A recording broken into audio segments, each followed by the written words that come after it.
It's become normalized, right? That is the exact phrase used in the broadcast we're diving into today, and honestly, it perfectly sets the stage for our explainer. Welcome, everyone. Today, we're unpacking a highly charged Fox News segment that makes a very specific, sweeping argument about the state of American political discourse. The broadcast essentially attempts to draw a straight line from late-night comedy television through democratic political messaging all the way to real-world acts of violence. It is a bold thesis, and whether you agree with the politics of the network or not, understanding how this argument is constructed is absolutely crucial for navigating today's media landscape. So let's dive right in and unpack exactly how this broadcast builds its case. Deconstructing the discourse, rhetoric, and violence. In this explainer, we're going to impartially map out how this broadcast connects the dots between entertainment, political strategy, and physical violence. Section 1. The entertainment problem. The Jimmy Kimmel controversy. So the broadcast's argument actually doesn't kick off with politicians at all. It starts in late-night television. Specifically, the segment zeroes right in on Jimmy Kimmel, pulling specific receipts to paint him as a major source of this poisonous rhetoric. For example, they highlight a jab at the president during a turkey pardon where Kimmel says, "Fascists have fun too." And then another directed at the First Lady, "Mrs. Trump, you have a glow like an expectant widow." The broadcast argues this absolutely crosses the line. It goes from standard late-night ribbing into targeted hostility that's just masked as humor. They frame it not as comedy, but as something deeply inappropriate being piped right into our living rooms.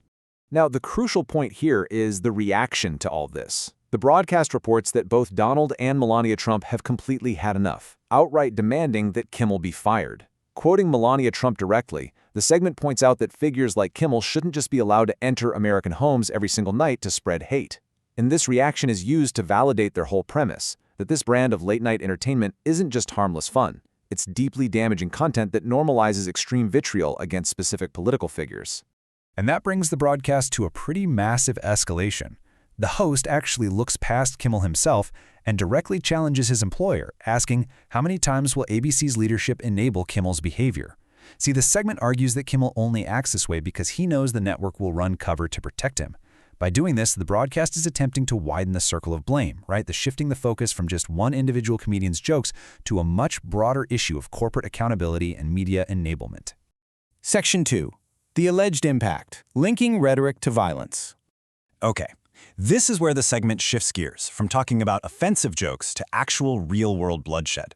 The core thesis here, heated words do not exist in a vacuum. To build this causal link, the host presents a very specific list of incidents. We're talking 3 distinct assassination attempts on President Trump, the murder of Charlie Kirk, and a suspect's manifesto that allegedly echoes standard political talking points. They even call out what they describe as a Nepo baby delivering a call to arms by rationalizing murder. The host lays out this whole catalog to insist that their concerns aren't just theoretical, they are written in actual headlines. So, you might be wondering, how exactly does the broadcast connect late-night comedy and political messaging to these violent acts? Well, they rely on a very specific psychological theory. They argue that out there in the country, there are countless alienated leftists living online.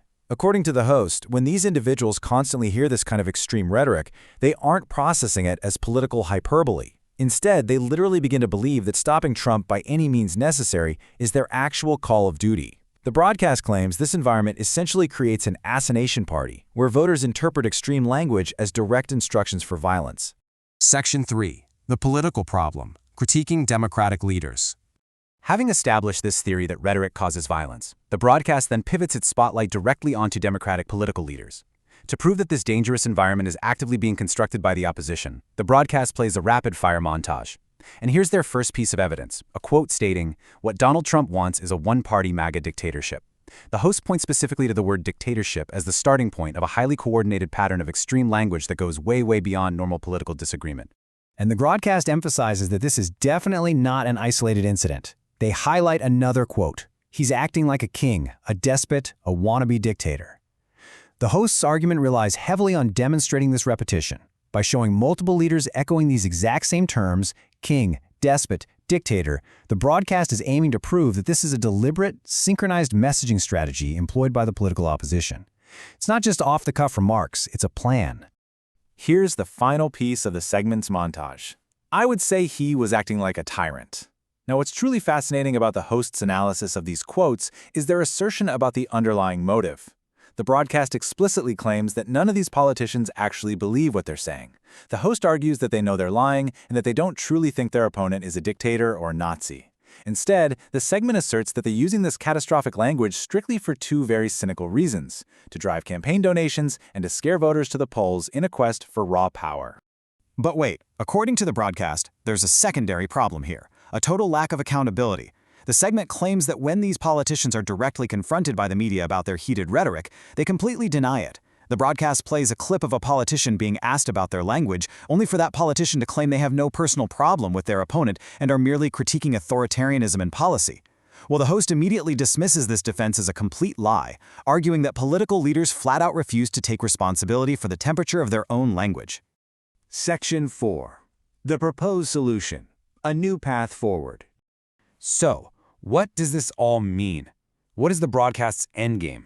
They use the last few minutes to lay down some pretty strict demands. To justify them, the host makes a very specific historical and philosophical argument. They remind viewers that American history, specifically the Declaration of Independence, teaches a very clear lesson. When you are facing a true tyrant, violence is the historical answer. Therefore, the segment's logic is that if politicians continually use their platforms to label someone a tyrant or a dictator, they are historically and logically inviting violence against that person.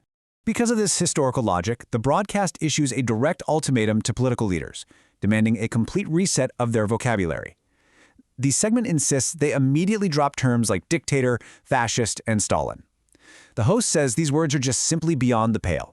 Instead, if opponents want the violence to stop, they must publicly frame him as the duly elected president and limit their pushback strictly to vigorous debate over policy rather than existential name-calling.